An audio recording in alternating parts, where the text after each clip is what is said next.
ek kan dit ook in Afrikaans doen, want ek sien hier's baie Afrikaans sprekende mense wat hier in die gehoor is. Baie dankie.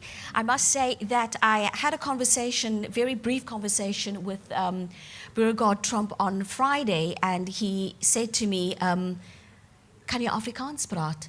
So I said, maar natuurlijk, ek is mos van die Kaap. And he said, maar kan jy regte Afrikaans praat? So I said to him, ek sal probeer, maar daar gaan baie anglisismes wees. Daar gaan baie woorde soos trappe van vergelyking en ook woorde soos inderdaad en mens insens. Because those are the words that I remember from school. So let me start off by saying that it is indeed an honor for me to be leading this discussion, especially at a time when it has been the 30th anniversary of Chris Hani's death. And there has been a lot of conversation and questions asked about, would South Africa have been any different if Chris Hani had still been alive?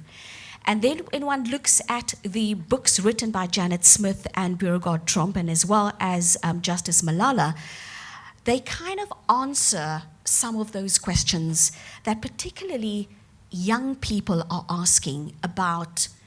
And it's strange how 30 years, or almost 30 years into our democracy, almost, it's 29 years, that we still refer to South Africa as the new South Africa. Those of you who have children, you think that, okay, they have the terrible twos, then they become teenagers, then when they're 21, they're adults. And South Africa is 29 years old, and we're still referring to it as our new democracy, the new South Africa. And so I'm going to ask Janet Smith and Beauregard Tromp to talk to us about why it was so necessary for you to write this book, because it started with the 15th anniversary, and then now it was amended to, to commemorate the 30th anniversary. If one reads the book, A Life Too Short, so much research went into it, and I would imagine because you have a journalism background, because that's what we as journalists do. We have to research. The things that we write about have to be factually correct. And so why was it so important for you to write this book and to amend it, to commemorate and to coincide with the 30th anniversary of the death of Chris Hani? Thank you very much, Ayesha, and hi to Justice. Justice and I haven't seen each other for many, many, many years. We were very young together at the Star long, long time ago.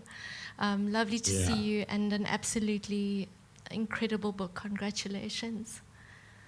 Thank you so much. Thank you both for your help. I don't think I would have written mine without yours. So it's thank you. Thank you, Justice. Well, I think Beauregard and I we were together at the Star. We were journalists working there, and I can't quite remember. It occurred to us that it was going to be the 15th anniversary of Hani's assassination, and we decided to write about that. And I suppose to an extent, we just, we went into it, all guns blazing, not realizing that this was going to turn into a book, not only a series of articles for the newspaper we worked for. And it was an exceptionally difficult task because I think the same reasons Justice struggled with this too. Very little information still existed from, the early 90s. A lot of information had been destroyed.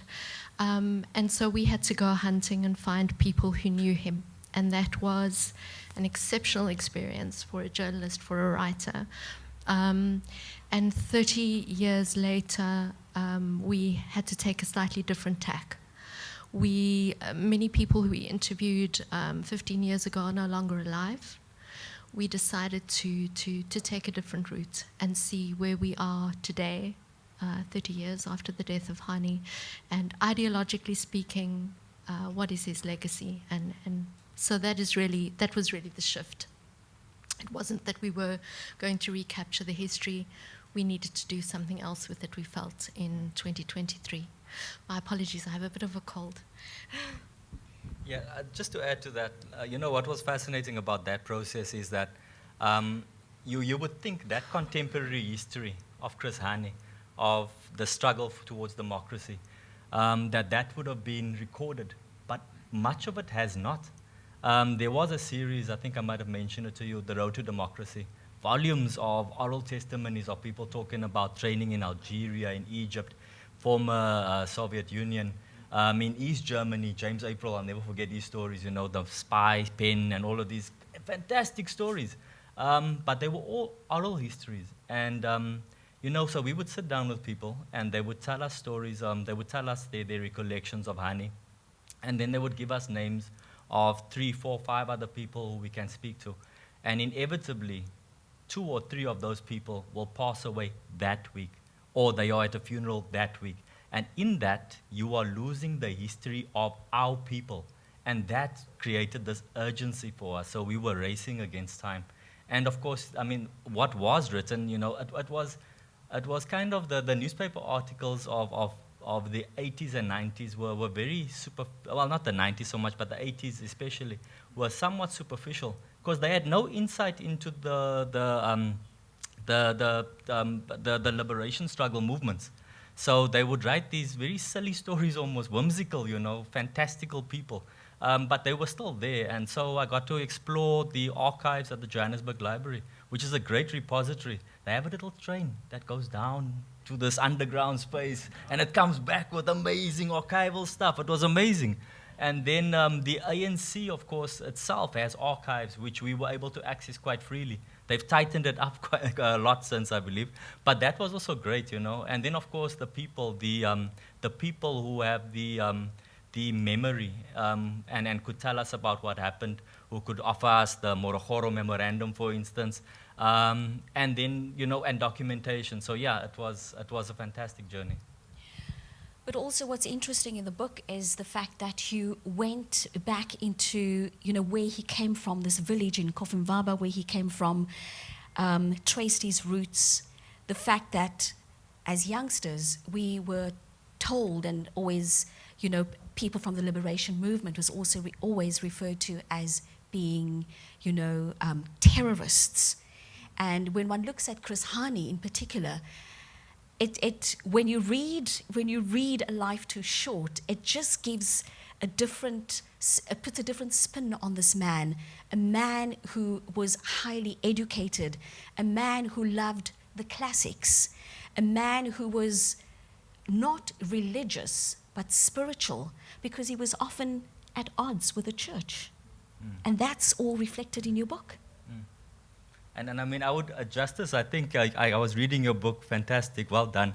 And I love the references he also makes, to how Hani charms people with offering this diverse personality. So if I can throw it to you, maybe. Yeah, no, absolutely. And you guys captured it in your book as well. But it's small things like returning from exile. Ayesha, you mentioned the spirituality. Part of what Janet and Beauregard did in their book was to kind of remind me, as someone who grew up in a Catholic household, for example, that this is a guy who was fascinated by Latin, was fascinated by the church, and that led to a fascination with the law and so forth and so forth. But he returns from exile and he meets Archbishop Desmond Tutu. These are two people who've dedicated their lives to standing up for what is right and so forth. And he immediately knows that Tutu they are together in the struggle, but Tutu is very suspicious of the communists. And he arrives and says, my friend, can we start with a hymn? And there's this very famous, richly historic hymn that was composed by, forgetting what's in my own book. It was composed in the 1870s, I think, by I forget the person who composed it. But if you go to the Eastern Cape, you walk into any church and you sing this song, everyone joins in. It's just part of the.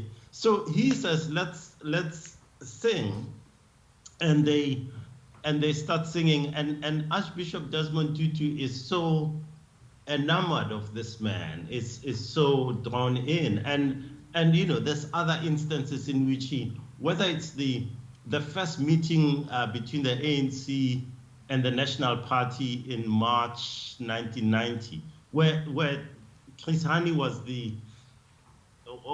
you know, as you said, the terrorist, the king of the terrorists. But he walks in, starts having this conversation about Greek mythology and and you know, in a way, it's one way is to say, why does this man, this incredibly talented, intelligent, brave human being, have to humanize himself for people who hate him? But he did it. He didn't stop and say, oh, you know, I don't owe you that. He did it with everyone he met, and he charmed them. It's difficult to find anyone who knew Chris Hani who didn't like him. It's very hard, and it's part of that charm. But behind that charm was I think a strength, a deep belief and commitment to certain ideals and values which he didn't hide. He stood for and fought for. Exactly, and Chris Hani was not only seen as being part of the swart gevaar, but also die rooi gevaar, which I think in most cases were even, you know, being a member of the rooi gevaar was worse than being part of the swart gevaar. But Justice, you were also talking in your book about being a young journalist when, at the Star, when you heard about the death of Chris Hani, and you were then, as a rookie journalist, sent out to go and cover the story. So I just want you to just tell us a little bit about that, and then Janet and Beauregard, I'm going to get back to you because I think that we need to talk about that Morogoro Memorandum, sure, because it's very important. No, thank you. I like the question. Can I say I like the question that you asked, Janet and Beauregard, because may I try to answer it for myself as well? And just the question about why did you write the book and why did you go back and amend and grow your book, as it were. And it's an interesting thing. The instinct for mine is the same. So you ask about what happened on the day and how I got there. I was at the Star. Used to have this really fantastic cadet school, they call it. It was you'd be one of about 10 or 12, depending on the year, picked, and you'd be from the Pretoria News or the Star, the Argus and the Cape Times, Tribune in the KZN Daily News and so forth. But you basically sat there and did the 5Ws and H or whatever they are, and you do shorthand and all these things, So generally the program would start in February, the beginning of the year, and then after 6 months you graduate and you join the newsroom. So Chris Hani's murder took place on the 10th of April 1993. It's sort of halfway between the start of your time in the cadet school and the time when you graduate. Like so many other people, Easter weekend, all the senior journalists take off, all this kind of, people who have experience can take some time off. And so the people from the cadet school are left to make the crime calls and so forth. with just 1 or 2 or 3 senior people left. And so I was one of those who was working on the Easter Saturday, the 10th of April, and nothing was expected to happen. Anyway, so the call comes in, Chris Hani has been murdered. I'm one of actually 3 people who go to Don Park. We take our notes, we rush back, and you file whatever you have to file and so forth. And it was such a big story. It was essentially my first story in the newsroom. The day before, on Good Friday, it was I'd gone to the Rand Easter show actually, and come back and said, "Oh, can I write something about the agricultural stuff?" And the news editor looked at me like, "Are you crazy? We don't want a story about the Rand Easter show. You were just sent off to keep you busy." So this was virtually my first day in the newsroom, and I've wondered a lot about that day and about that. It was such a big story. It overtook, a small little reporter like me, and it took on these massive proportions. And so I've thought about it a lot and wanted to go back and actually perhaps do it with a hint of the experience I now have and a bit of, but to see that story again. And Beauregard speaks about going to the archives and trying to find a core. A key part of what I've done with writing this book was to try and bring back some of that first line reportage, but also try to dig into some of the archives. And sadly, just my note on this, sadly, I have to say we are fast losing a lot of archival material. I couldn't, I'm so glad you guys managed to get access to some of the ANC archives. I got a researcher to go not once, several times to Fort Hare, to other places, to places here in the US where one could try and get some of these documents. I wanted to get hold of some minutes or get sight of some minutes. Yeah, a lot of it is getting lost, and I think it's a tragedy, particularly in a situation where we really don't know, like what happened in the ANC camps and so forth. I think it's crucial history that shouldn't be. That I wish people like ourselves, writing books in the future, in the coming years, can have some access to and can actually preserve, because I think part of the issue is preservation of many of those documents, like the document you're going to talk about, for example. So the document that we'd like to talk about now is the Morogoro Memorandum. And often as South Africans, we talk about the split in the ANC.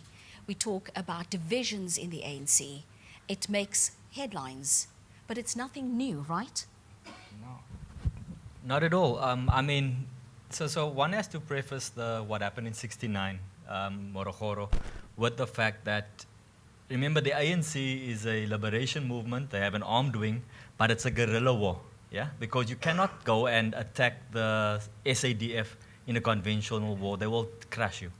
They have all the armaments and the like. So what you have is you have the Wankie campaign, which happened to be probably more like a conventional war, which took place in what was then known as Rhodesia, of course, today Zimbabwe.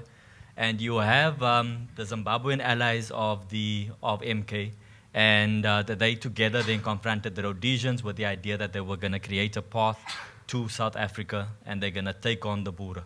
And it helped inspire people, but I think just about anybody who looks at this, you don't need to be a military analyst to understand that it was a failure. It was a massive failure.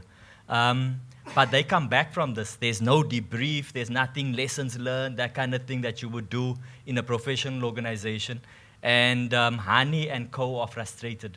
They have come here to be soldiers. They have come here to fight, and they're not fighting.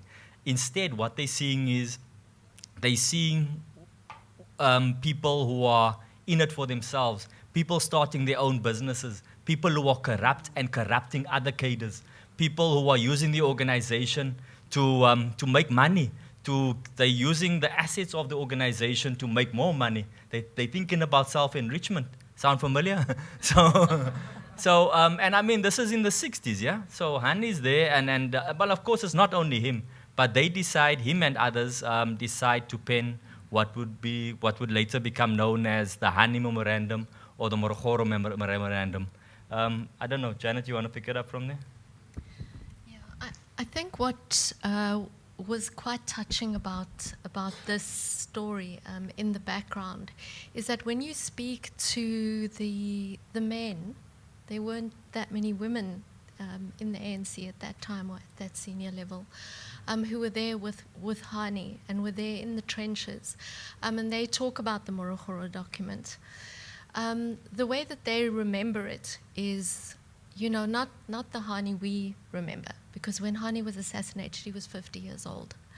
And he was a big, strong, very much, a man in his middle age. But at the time of the Morogoro document, he was still young. And he wasn't in the senior structures of the ANC at all. He wasn't a person who had yet reached that point where he had that prestige or that sort of honor attached to him. And it was a very brave thing to do for a very young man. And the Wankie campaign is still the only time that Umkhonto we Sizwe went to war in that way. And he led that campaign, which is why MK veterans of today, and not, we have a kind of a disparaging view towards MK veterans in some senses, but the people who really were there and who were in the camps, they will never, ever, ever look on anybody but Hani as their leader, because he was that person who went to war. O.R. Tambo said yes, they could do it, but it took a little while to get the permission to actually go into Rhodesia in the way that they did. And of course it ended with Hani and others in prison in Botswana. They were arrested in Botswana, but nonetheless they did it. And the Morogoro document came from a young soldier who was really aggrieved, along with others, that they hadn't been recognized for that. And that there were others who were, as Beauregard said, who were benefiting. So it is a very, very important moment, that document, that bravery, that courage to stand up not only against the SADF and the Rhodesian forces, who were very powerful and were working together, and just go there and try your best to show that they can lead militarily, but also then to stand up against your own party and its leadership. And then what the document says, because of course this is what we're coming to, is the Morogoro document actually says, they talk about the rot within the ANC. And so they talk about how the organization was essentially dying from the inside, and they name names, yeah?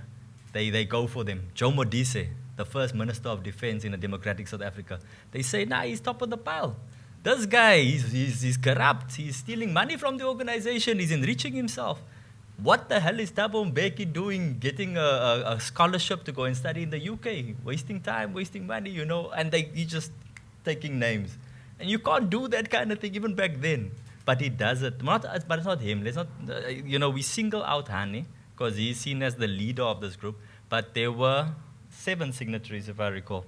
And then what happens next is people say, no, but you can't do this. We need to deal with this guy. And at the time, within the ANC, when there was dissent, the dissent was put down quite violently. And the idea was, what is it that they call it? When they were digging trenches to go and kill these guys. What did they call them? The dungeons? Yeah, the dungeons, yes, the dungeons they call them. When they were getting ready, we were now going to go and kill these guys, dig their graves, get ready. And I mean, eventually there was intervention from amongst the most senior leadership. And stories differ on this. But we do know the most senior leadership actually decided, stop that killing of these activists, and instead they were expelled from the ANC. I know that time is moving on, and I do want to give the audience an opportunity to ask these esteemed authors questions as well. But Justice, in your book, The Plot to Save South Africa, you talk about that day when former President F.W. de Klerk went onto the SABC to address the nation.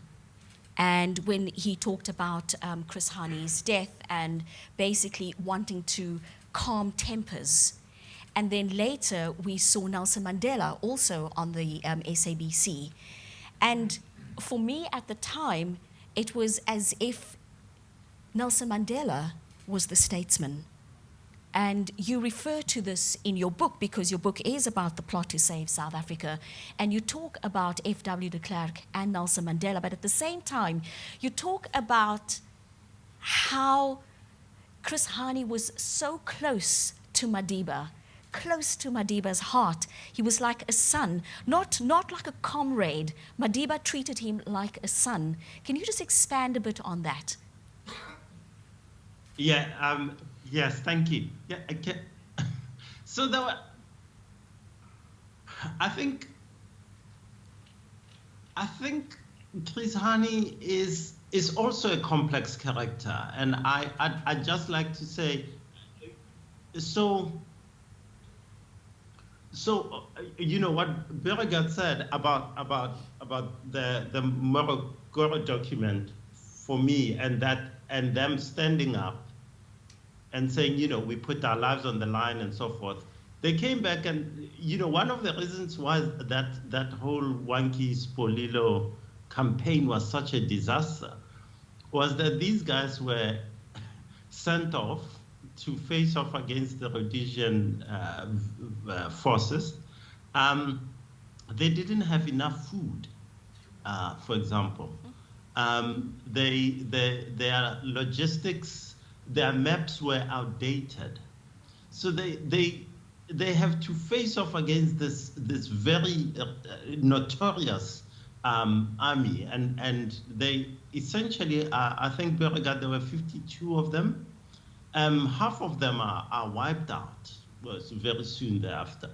And the rest, as you said, Janet, you know, end up in jail in Botswana, in Zimbabwe itself, in Rhodesia then, and so forth. And so when they come back, they made this push, which actually led to the ANC holding a conference for the first time outside of the country in Morogoro, and then introducing the changes that needed to be introduced, treating soldiers better, giving some form to this struggle. So in that sense, these guys are heroes. They bring about change and real change in the way the ANC works, and it leads on to other things. But Chris Hani was at the top of MK again when almost what happened in the late 60s recurs in the 1980s, and I think one of the things about our reading of the history is that we don't have enough of those documents and those archival materials to actually probe how does Chris Hani seeing young people of the 1980s doing exactly what he did in the 1960s. How did he fully respond to that? We know that there were atrocities and all sorts of other things that happened in those camps in Angola and so forth. But Chris's place in that has always been, you know, we know with Tamizulu, for example, an MK cadre, a renowned MK cadre who died, he intervened to get Tamizulu released, but he died soon thereafter. He intervened there are stories of him intervening and trying to stop these detentions and so forth, but it's not clear. So part of part of, you know, where I agree with Beauregard is this need. I wish we had more of this history that we could research and so forth. But the point about that week was, I think there were two acts of leadership. The first one was that Mandela and de Klerk spoke to each other within hours of the murder of Chris Hani. De Klerk writes in his autobiography, the last track, that, and I hope I'm quoting him correctly or paraphrasing here, he says, I knew that whatever intervention I make, I would most likely make things worse, no matter how well-intentioned my utterances or whatever speech I make. And so in the 30-minute conversation, they agree that, and de Klerk writes that it was Mandela's moment. Mandela, in Long Walk to Freedom, which he'd been working on that morning with Richard Stengel, says, we agreed that Mandela would go on television that evening. And I have that recollection exactly like you, Ayesha, that, oh, Mandela went on television and he was presidential and he was amazing and incredible and yay, and peace was restored. And it's been interesting for me going back and actually piecing together minute by minute or hour by hour the next 3 days. It's that Mandela does go on television on the evening, but actually only arrives at the studio after 10 p.m. People have gone to sleep or gone to bed, and actually that speech doesn't have the impact that he'd wanted it to have. And that's where Mandela realizes that, no, man, that speech, I needed to do a little bit more. And that's when 3 days later he gives the speech where he references Rieta Harmse, the woman who witnessed and called the police and identified the car, where he makes the connection that this man full of hate came and killed our beloved son. This woman saw the killer and called the police, and we arrested the person within 30 minutes. And I think part of the beauty and the power of that speech is that the whole thing was about, oh, it must be black against white, and that we must that must tear the country apart. And actually it didn't, because it said, well, a white man full of hate did this, a white woman saw it and called it in, and the arrest came from that. So where exactly do you put all white people in this bad box, or do you put all black people in the good box? And what do you do with Rieta Harmse then in that case? And the conversation, I think, changed significantly because of that. Yes, I'll stop there. I think I've been banging on for too long. Thank you. I think that the question that a lot of people want answered, and you touch on this question in your books about whether South Africa would have been any different had Chris Hani still been alive today. Would you be able to answer that question? I don't think one can wholly answer that question. It's like, I was mentioning to Janet that I find people are using, the world is in such turmoil that more and more we're delving into sci-fi. And so it's kind of like that, this fantastical world, the what-if question. But at the same time, it's something that we can't escape, because somebody will always ask. And I mean, to a degree, of course, Hani, his ideas, his legacy stays with us. So what would it have been like? I mean, Janet put an idea to me the other day about this. I don't know, maybe just to inform people, what was the idea? Oh, it was about the right-wingers, yeah? Janet suggested that we wouldn't see right-wing politics so prominent in South African society if Chris Hani was alive. And we're talking about right-wing politics, we're talking about the likes of your Kate and Mackenzie's, of your Herman Mashabas, who are right-wing politicians, no doubt. Parts of the DA. DA is definitely right-wing politicians, right? So would they have been so prominent? Yes, I'm sure some people would disagree. I am in the Western Cape, I know. So yes, but I argued that no, of course there would be that diversity of politics as people fully encapsulate the political spectrum. And yes, lagerism happens within societies, and I expect that to happen. And I don't think that a Chris Hani could have avoided it. He would have pushed back against it. And they are not responses necessarily to the ANC only, or the ANC's failures, to my mind. I mean, and one of the wonderful things about reading Justice's book is it reminds me of aspects that we did not fully tease out. So, for instance, when we talk about what happens in, the idea that Chris Hani is this magic bullet, he's going to solve everything. Look at the atrocities that happened in the camps that we saw, They continued. Chris Hani was there. He stopped some of the things happening, but there's a lot of gaps there and a lot of terrible things that happened under his watch when he is among the most senior leaders within MK.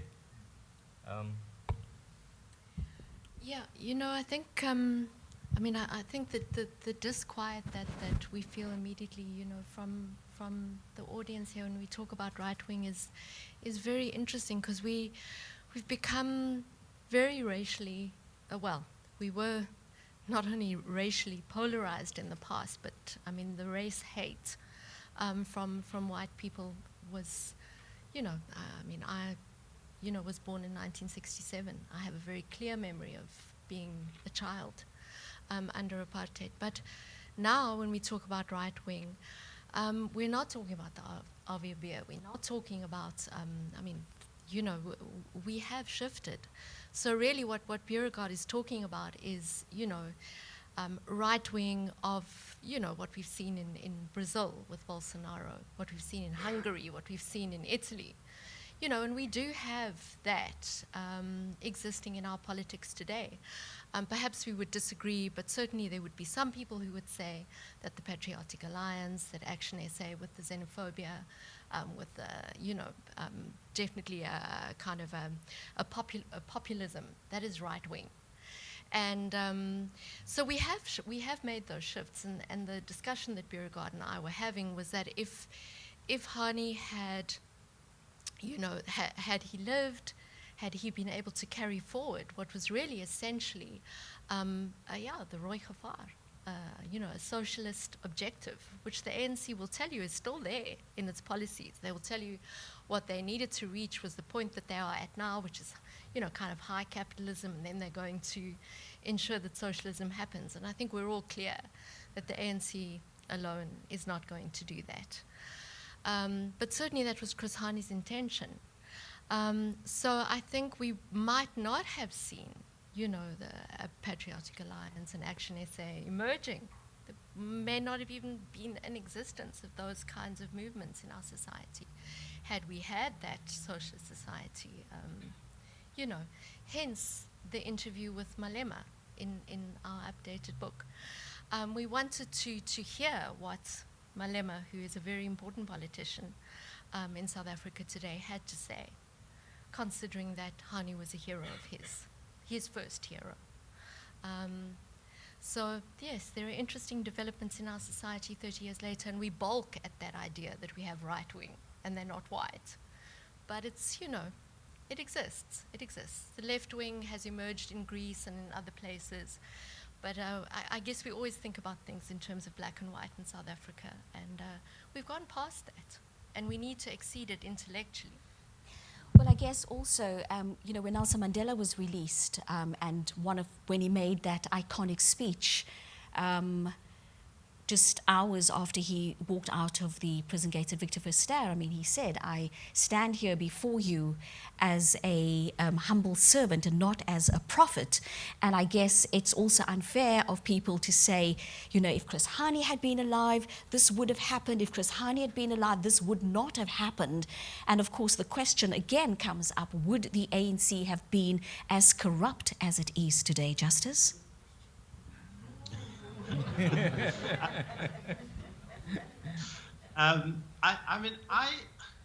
I think in a way Chris Hani died,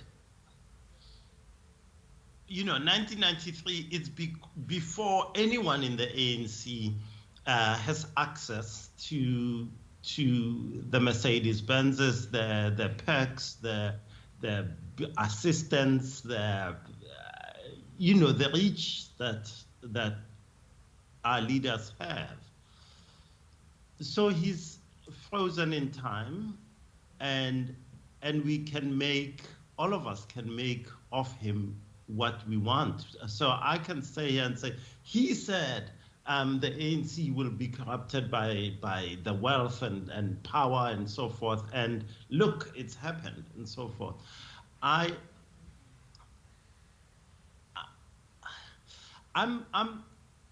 think that our democracy has evolved in a certain way. I think that I can't remember if it's Beauregard or Janet made the point about a socialist future and socialist language in how the ANC speaks or adopts its resolutions. But one of the key things about the ANC over the past 29 years, for me, has been how it speaks left, but almost always walks right. So Chris Hani was a key part of the ANC. He was through and through part of the collective, the leadership collective. Joe Slovo, who was his predecessor as the Secretary General of the SACP, went into the Mandela administration. He was the housing, I think our first housing minister. Many others followed in the same way. Dr. Bladin Zimande is probably the longest serving Secretary General of the SACP since 1994. He has served in every single administration, well, after 1999. And so, you know, I'm not sure where Chris Hani would have gone. One can't say definitively, but I think we can celebrate what Chris Hani stood for in his life. Post that, it's speculation. But what being in that time and having passed away at that point does is that his life until then stands as a rebuke to our current leaders, because we can point to him and say, look at what this man said you're in danger of becoming, and look what you have become. And so, in fact, Chris Hani is very dangerous for the ANC, because to the point about, and I apologize, I read other iterations of your book, Janet and Beauregard, but I haven't read this latest one. I haven't had access to it. But if you stop and say, extrapolate what Julius Malema has stood for in his words, perhaps not in practice, but these are the words in the words themselves, not in the practice, of Chris Hani, and in there are the seeds of a revolution even, and so you know, I think that memory will haunt the ANC, the memory of the reality of what Chris Hani could have become, because the words are so powerful, the message is so powerful, the representation of the man becomes even more powerful. And in an environment where the economy, the politics are so moving rightwards, the economy straightened, it becomes part of the seedlings for dramatic events, I think. Thank you so much. We're going to open the floor up now for some questions. Julle kan julle vrae stel in Afrikaans ook. Beauregard Tromp sal talk. And I guess, yeah, we can ask, we'll try and squeeze in as many questions as possible.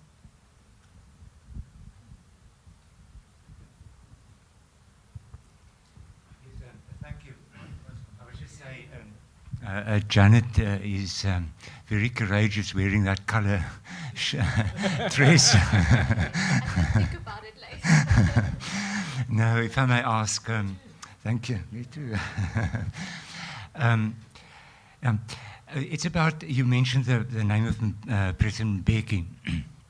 When I read years ago A Dream Deferred, the biography by Mark Visser, I just found it interesting what seemed, from my reading of that book, the parallel between Becky and Hani, when they were young, where they were born, how they grew up, and so on. So it's not a what-if question. I hope it's a factual question. What exactly was the the relationship between them, how did it turn out, and what, listening to what you are saying now about ANC now, what might be the influence, of Hani on Mbeki. I can't remember that Visser actually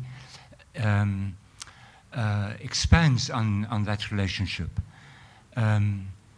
But maybe my memory is not that good. So I would be interested in that relationship between Becky and Hani. Thank you. You want to start with that? Well, I think, this is always a very interesting point, and again, a difficult one to, for everybody in this audience who's still quite young. I can see some people sitting behind you who are very young, who may not, who may not realize that, there was this rivalry that existed between them, in that, a good question that Justice answered just now around how Mandela felt about Hani. And he really loved him. And Justice also writes very beautifully in his book about how much Mandela loved Holomisa. Loved him like a son. So for Mandela, Hani and Holomisa were the people, were the men or the young men who he loved the most. And Mbeki was not beloved in that sense. But the ANC has always had this factionalism. So those rumors that perhaps Mbeki had something to do with Hani's assassination, because Hani would have been the next leader of South Africa had he, chosen to take up office at some point, even though he himself said he didn't want to hold public office. He wanted to campaign for the SACP. He wanted to see the SACP rise. But let's just say he was the second most popular politician in South Africa, and Mbeki was behind him. But that idea that Mbeki had something to do with it, I think it's also part of how propaganda worked within the ANC itself. I think it's part of what happened outside the ANC to confuse issues. But I have no doubt that Mbeki regarded Hani very highly. When we spoke to him, he certainly expressed that. They were ideologically close, in the sense that Mbeki was himself, had communist ideals. There are numbers of people who've said that, in fact, it shouldn't have been Mandela who led this country, it should have been Govan Mbeki, who was really the brightest of the bright, Thabo Mbeki's father. So, I think those things have been forgotten in history, and so the people sitting behind you who are so young might not even realize that the ANC has this incredibly illustrious history of argument within itself. And the fact that it's lost its intellectual tradition today is a great pity. But I think they probably did love each other as comrades, and they loved each other as fellow intellectuals, Becky and Hani. And I think Mbeki missed him. I really do. I think he missed Hani a lot. And I think he recognized that the ANC needed that push and pull of people of their generation, people who were in their stride. And without Hani there, they were not complete. So, does this add to that? We must also not forget the fact that Hani's earliest mentor, one of Hani's earliest mentors was Govan Mbeki. And Govan Mbeki is an interesting political character, but also as a person. He seems to have this estrangement with Thabo Mbeki when one hears the narrative. It's his comrade, and then it's his son, which for us, of course, is strange, but that is how it was. And so you've got this, when you have CODESA happening, which of course were the peace talks, the transition to democracy, what you have is we get this picture being portrayed again, this oversimplification, the hawk and the dove, the hawk being Hani, the dove being Thabo Mbeki.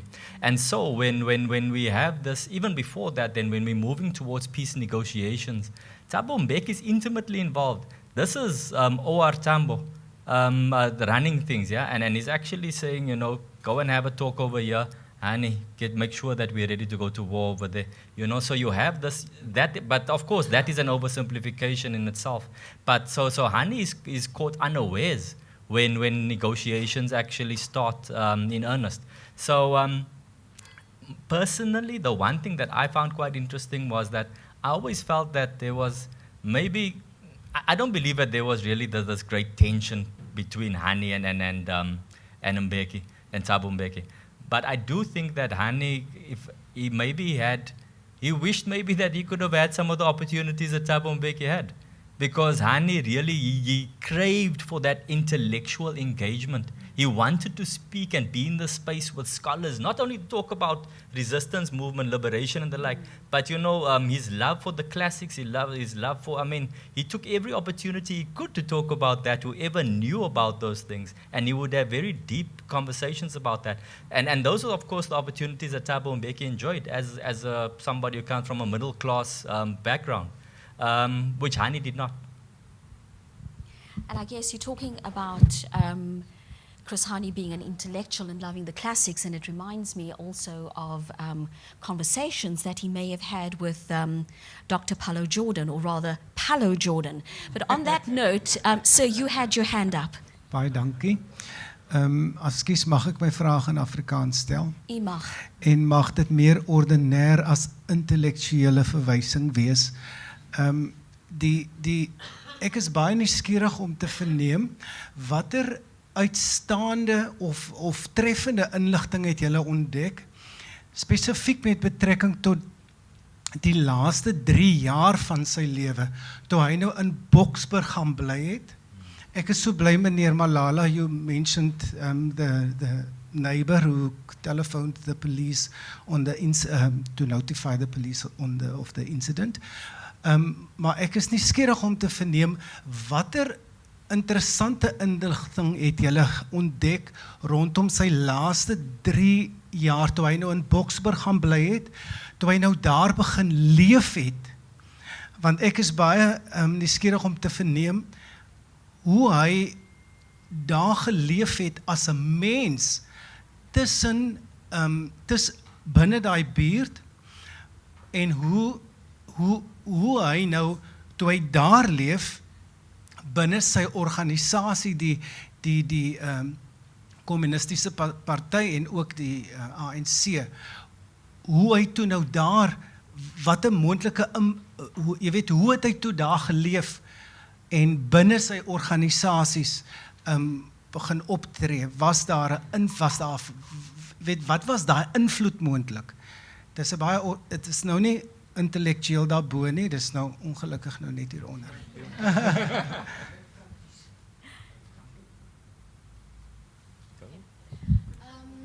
Ek kan probeer om, ja, ek kan probeer om Afrikaans te praat. Just to translate the question into English for whoever might need it. So the question is really, in those 3 years, between 1990 and 1993, when Chris Hani was living in Dawn Park in Boksburg, what was his life like there? What were his engagements like? Yeah? Okay. En het julle met daai van daai mense daar wat daar met hom geleef het? Ja. Want hy het nie vreeslik lank daar gebly. Nee. Yeah, and whether he interacted with his neighbors, and what was that relationship that he had with his immediate neighbors in Boksburg? Ja, dit was 'n besluit wat hy geneem het om baie spesifiek nader aan wit mense te kom. Dit was 'n idee wat hy gehad het om tussen wit mense te lewe en met wit mense te praat. En toe het ander ANC-leiers soos Chokyo en Monli Gungubele, mense wie nou ons ken baie goed, hulle het hom gevolg en daar begin lewe. So by the time Chris Hani was invested there in Dawn Park, and his neighbors had come to know him and had come to like him, and had come to kind of care about seeing him, running in the streets. He used to run every morning. They had developed an affinity for him. And that was probably why Rieta Harimsa, they knew who he was. He wasn't, there were not many black people living there at the time. Hy was spesiaal, maar dit was it was a duty he felt to go and do that, to go and live there in the way that he did. Justice, you also speak in your book about how in that time there was this whole campaign to keep Dawn Park white, yeah? And how that changed. You want to expand on that a bit? No, thank you. One of the things about Dawn Park, and to the guest who asked the question, Boksburg was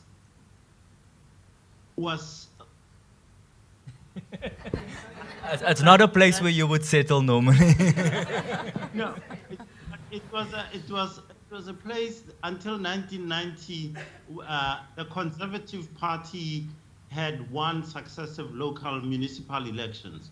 And the Conservative Party ran explicitly on a keep Dawn Park white, keep Boksburg white.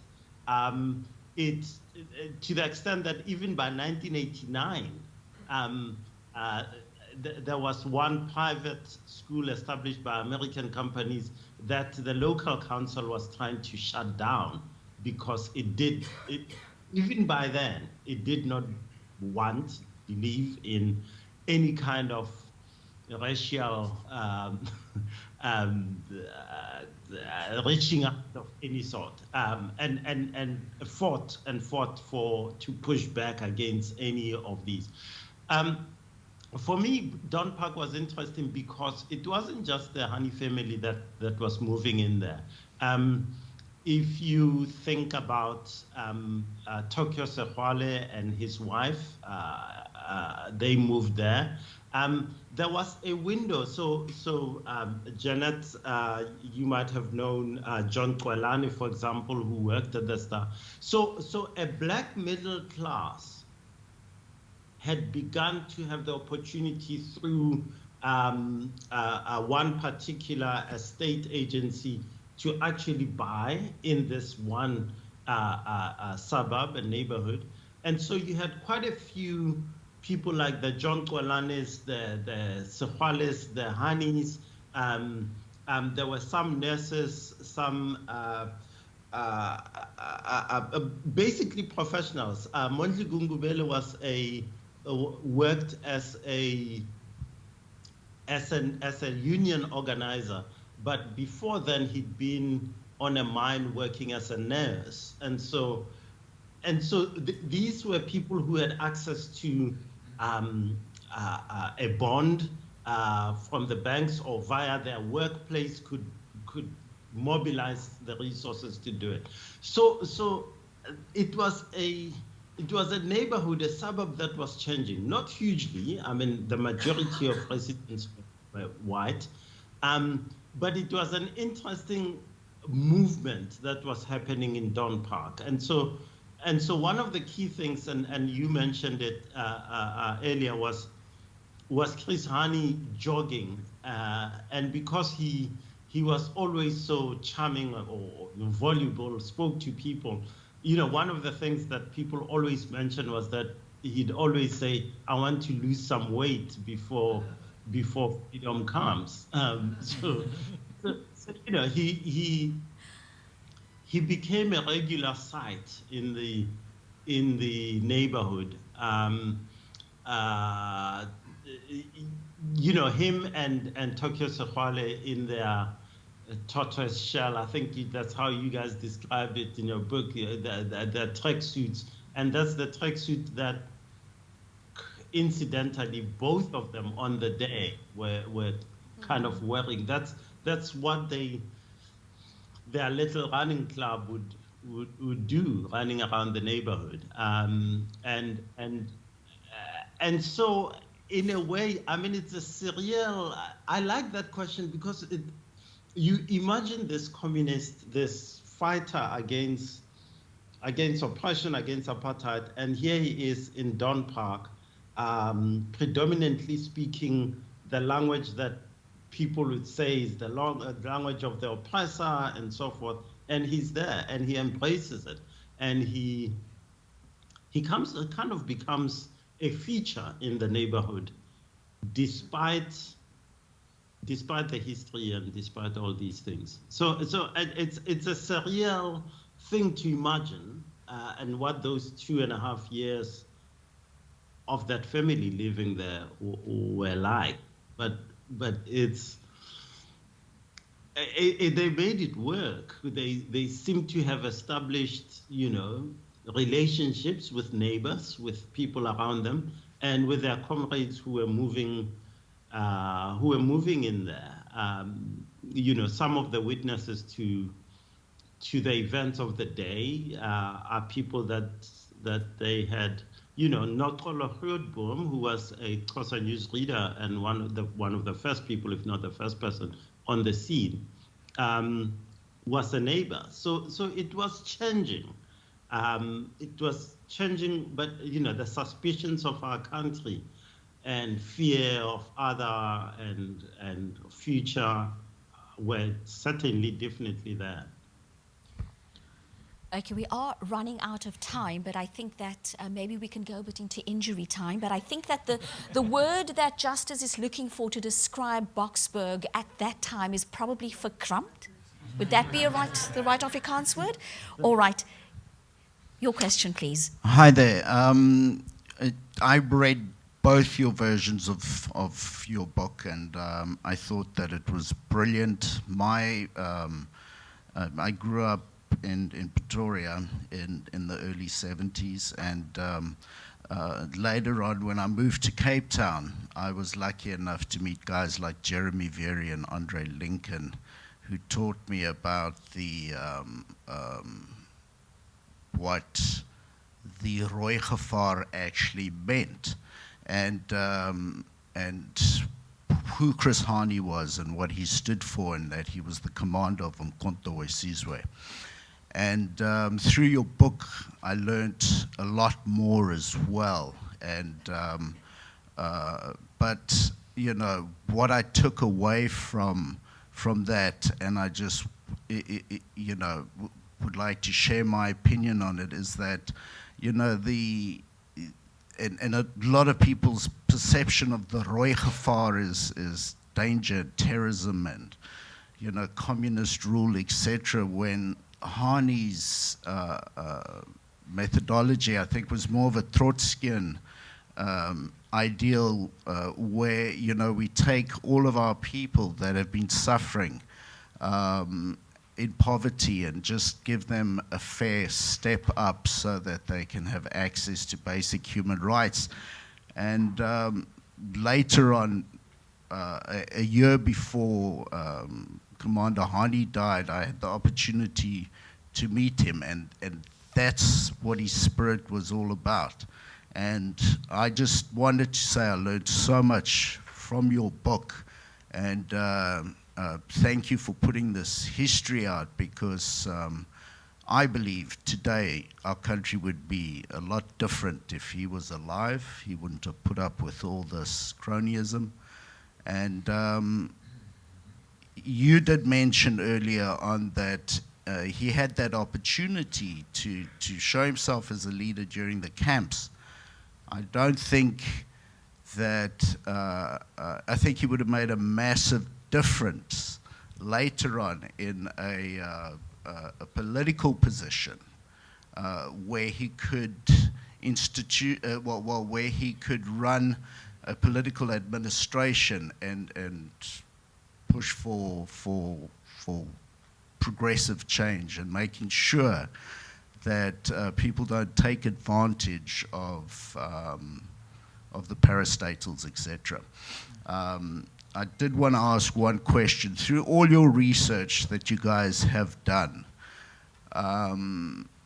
the coalition, there's rumors going around, and there have been for many years, that there was a coalition between the right wing, the ANC, to have Comrade Hani murdered. Did any of that research, is there anything that you could share with us with regards to that? who the Darby Lewises were in cahoots with. Yeah, if you could just shine some light on that. Thank you. I just want to take, okay, so there are two questions. I'm going to take one question, sir, and then another question from somebody who's a younger person, because I think it's important for us to hear from younger people as well. So, sir, your question? Ik het dalk net gereken om die gesprek om die geur van dit 'n meer gemengde geur te gee met Afrikaans. Die hele onderwerp van wat sou die beïnvloedende mag van 'n Chris Hani wees binne konteks van die totale Suid-Afrikaanse politiek en mense wat hy self de waagmoed geopenbaar het. En in terme van dit wat hulle verwoord het, wat 'n mens kan vashou as 'n padkaart vorentoe, wat ons nie nou volg nie, kom name op soos, en ek weet die fokus is Chris Hani, Steve Biko, binne die konteks, binne die tyd, die era, Beyers Nodie, André P. Brink, Breitenbach, op verskillende fronte was ons verryk met die moontlikheid van 'n beter Suid-Afrika. Met 'n meer geïntegreerde moraliteit. En elk van die dimensies van beïnvloeding sou dalk vir ons gelaat het die moontlikheid dat hierdie verdeelde, rasgebaseerde gemeenskap wat ideologies so sterk gefundeerd was, dat ons 'n kans sou gehad het met al daardie mense in verskillende rolverdelinge het 'n bydrae gelewer om selfs die verregses, die middelpadlopers in die middel en die linksgesindes. Ek dink dit stimuleer net hierdie gedagte by my dat ons het so 'n wonderlike geleentheid in hierdie land in terme van die konteks waarbinne al daai manne bestaande dalk net 'n dekade of 2 later as die ander, was daar hierdie geweldige moraliteit wat eenstemmig baie keer net opgespring het. So die vraag is, waar lê die vorentoe neem van alles wat ons mee gelaat het? Ek herinner my aan die woorde van Steve Biko, wat gesê het, dat if the mode of production doesn't change, en dan praat hy van arme mense wat verontreg is deur die wette wat ons as normaal aanvaar het en beleef het, maar pynigend ervaar het. The result would be that even if there's a black government, that you will only replace white faces with black faces without changing the basic narrative of that time. So miskien 'n dualistiese, veelvuldige poging om te sê, ons haal vir Chris Hani uit, wat 'n fantastiese rol gespeel het. Maar hy was nie eensydig geïsoleerd in 'n wêreld van gevoel, wat ook deur ander verwoord is nie. En tog kon ons nie slaag om dit die nalatenskap te maak van die gemeenskap wat ons tot op vandag toe sukkel om te normaliseer in terme van moraliteit nie. Dankie. Can we just take the last question, please? Hi. Hi. So generally when we speak about apartheid and the anti-apartheid struggle, we obviously speak about Mandela and a generalized understanding of the NP and ANC, and especially what we learn in history at school. It's very generalized, but there are many people, many narratives that came together to build South Africa. Phyllis Naidu wrote a book called 156 Hands That Built South Africa, which is basically about 156 anti-apartheid stalwarts who helped to build South Africa, but who are forgotten generally in the narrative of the country. And generally there are a lot more people who are forgotten in the narrative. And at this point in our political modern history, we have a lot of amoral leaders with very self-interested intentions. And therefore, as youth who may want to go into politics, very corrupted ideas of who our leaders are. So maybe my question is a bit difficult to answer, but how do we enlighten youth on the, I would say, new morality, but maybe more so an old morality, one that existed in a socialist, communist, ANC faction, or whatever we want to call it? Yeah. I must say, you mentioned Phyllis Naidu. Phyllis Naidu is... Okay, meneer, No, absolutely, sir. I will give you an opportunity. I was going to say, you mentioned Phyllis Naidu. She is one of the people that Janet and Beauregard interviewed, and, you know, about Chris Hani. So her views are reflected in this book. Just lastly, unfortunately, we are running out of time, maar meneer, u kan nou praat.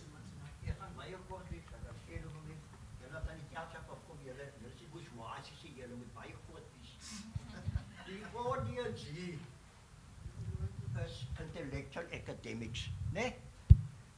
Ek luister, daar is baie ons geskryf, the Rise of the Fall, the Third Reich, Stalin, Lenin en allemaal die soort goed. Hier het julle te doen met Suid-Afrika en sy probleme.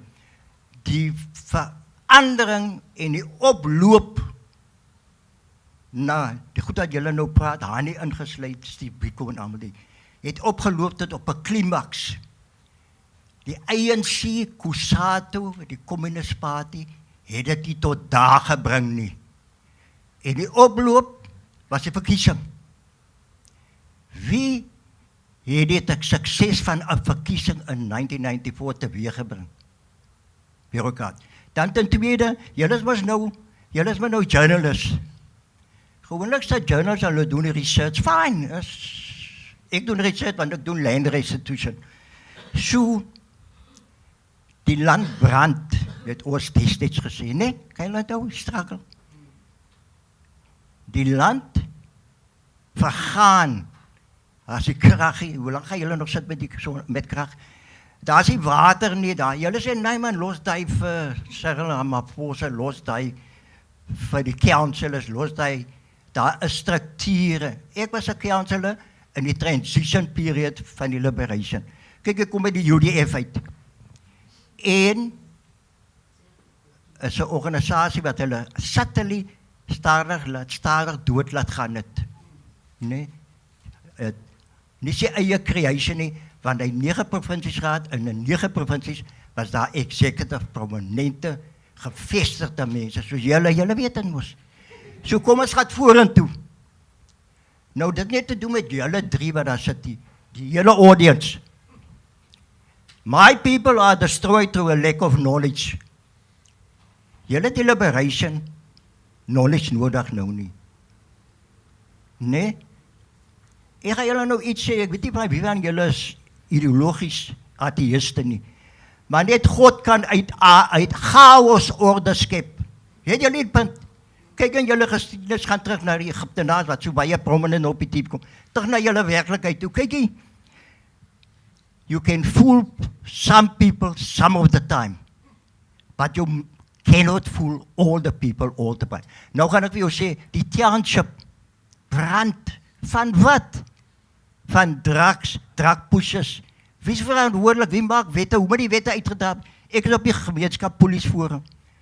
Vir jare.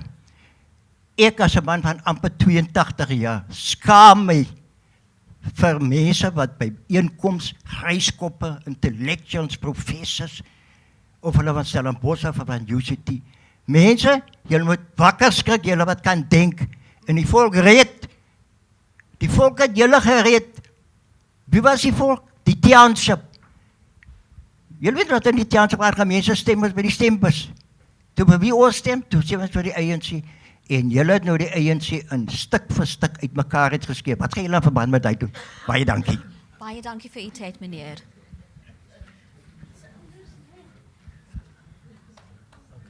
Justice, Janet, Beauregard, you've got lots of questions to answer. I'm so glad I'm not the person that you directed your questions to, but we are really running out of time. They were very important questions that people want answered, very good inputs. So if you can just also, in answering those questions, just sum up what we have discussed today, so that we can move on. And I know that this venue is going to be used for another event, so we really, really have to keep it really short. I'll have a quick stab at it. Dankie aan Koos. Van die man van die tiervlei. So, for Bradley's question, quickly, lots of rumor and conjecture. I interpret that as people are not satisfied with how Hani died. I don't think most people are. And so it is part of that idea of keeping his ideas and his spirit alive that we have to talk about the conspiracy theories around it. But there is nothing substantial that we came across, in short. In terms of, I believe that was more commentary that you offered, sir, and I appreciate that. In terms of the question that you're asking, I'm so glad you encountered Phyllis Naidu, through her work. She's an amazing, amazing woman. We met her in a flat in Durban, and she played a massive part in informing what we produced here. She was asked by Chris Hani to write his biography. And so she offered us her material. And we then used her material and other people like Luli's work and other people. So, when they say you stand on the shoulders of giants, we certainly do. So you do that yourself. The fact that you decided to pick up Phyllis's work, fantastic. I mean, I look at the work that people are doing. People are now writing dissertations about the Fees Must Fall movement. People who say, hey, you guys are irrelevant.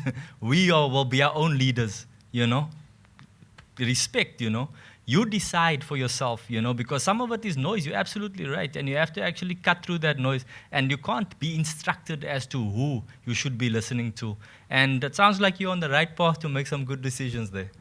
Janet?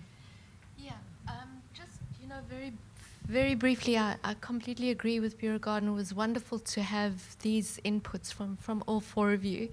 And, it is a very difficult thing for us to get our heads around, that next year's election is not necessarily going to be won by,